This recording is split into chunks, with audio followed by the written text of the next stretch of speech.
Nobody lives permanently in Antarctica. No one. So, why is that?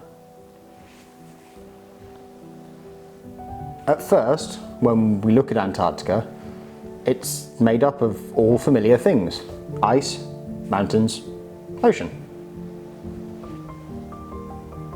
But the way that they come together there is different. The longer you spend there, the more you realize how separate it feels from anywhere else.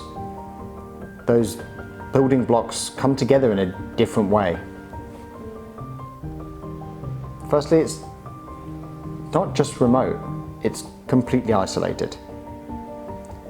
There are no cities, no towns, no infrastructure, and no permanent population. Everything that exists there has to be brought in. And once you're there, it becomes pretty clear we're not really built to live in a place like this. The waters around Antarctica sit at around zero, a little bit above or a little bit below. Seawater freezes a little bit colder, so it can drop a little bit below. If you fall in this water, cold shock hits you immediately.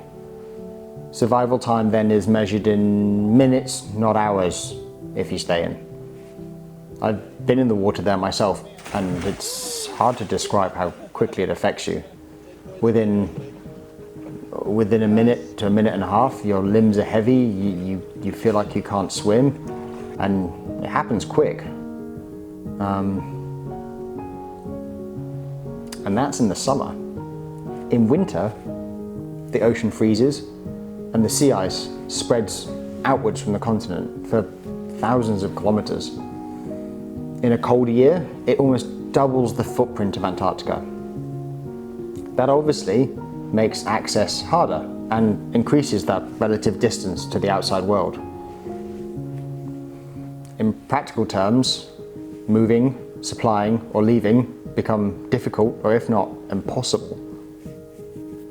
Inland, as we move away from the coast, it gets worse. Most of the continent is covered by a thick ice sheet, averaging over 2 kilometers deep. And as you move away from the coast even further, the temperatures become more extreme, down to -60, winds of over 200 kilometers an hour. As you're traveling over that ice, in some areas it drops down to 5 kilometers deep. 5 kilometers, that's 5 Burj Khalifas end to end, more than that, nearly 6. Imagine that. And under this ice, there are entire landscapes, mountains, valleys, and even under ice lakes. Some of these systems, there's even evidence of life, but that's a different story. Antarctica, in scale, is vast. It's around 14 million square kilometers.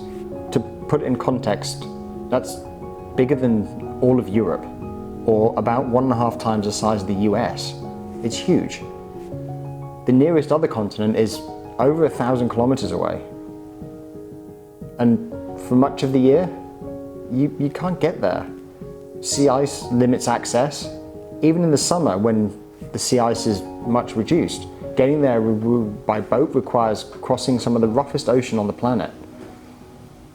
Everything, when you're there, food, fuel, equipment, has to be brought in from the outside. And once you're there, it's not easy to get back. You have to do it in reverse. But the isolation isn't even just logistical, it's also psychological. For early explorers, the isolation was total. Months of darkness, confinement, and no communication with the outside world. And over time, especially during the winter, that would start to affect people. There are accounts from multiple expeditions of what was sometimes described as polar madness. Men would become withdrawn, struggle to concentrate, irritable, and in some cases, paranoid.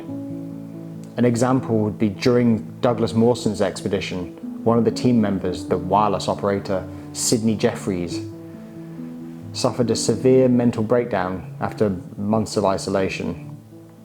He became so paranoid, he was convinced the others were plotting against him, and he began sending messages via the wireless, claiming he was the only sane man left on the expedition.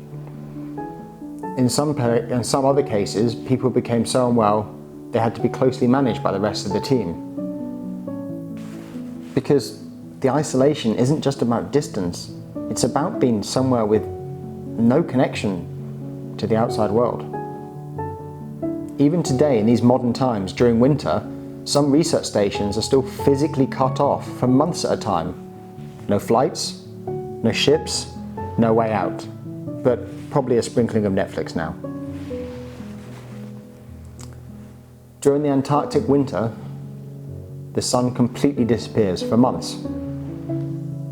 And at that point, movement becomes extremely limited or non-existent. The sea freezes, temperatures drop further, and travel is often not possible. So instead of moving through the environment, people stay where they are. Early expeditions would spend the winter inside small wooden huts, waiting for the light to return. Places like this, simple, isolated, and completely cut off for long periods. In the simple interiors, they dealt with freezing conditions, limited space, and long periods of darkness. Even basic things would become a challenge. Staying warm, staying healthy, and importantly, maintaining a routine. That's to ward off the polar madness that we mentioned earlier.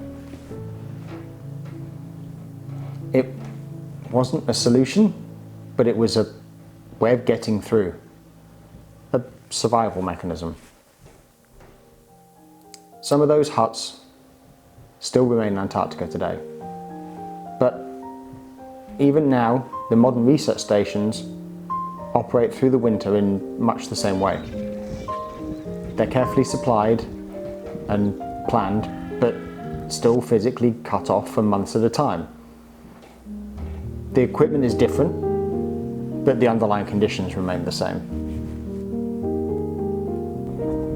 Antarctica isn't empty because no one's ever tried to live there. It's empty because it's not a place that supports long-term human life. People can visit, work there, and even study there. Reality, if you like. But they rely completely on support from the outside world. They're still tethered to it. And once that tether is cut or the support is removed, then staying isn't an option. Antarctica is one of the world's last great wildernesses.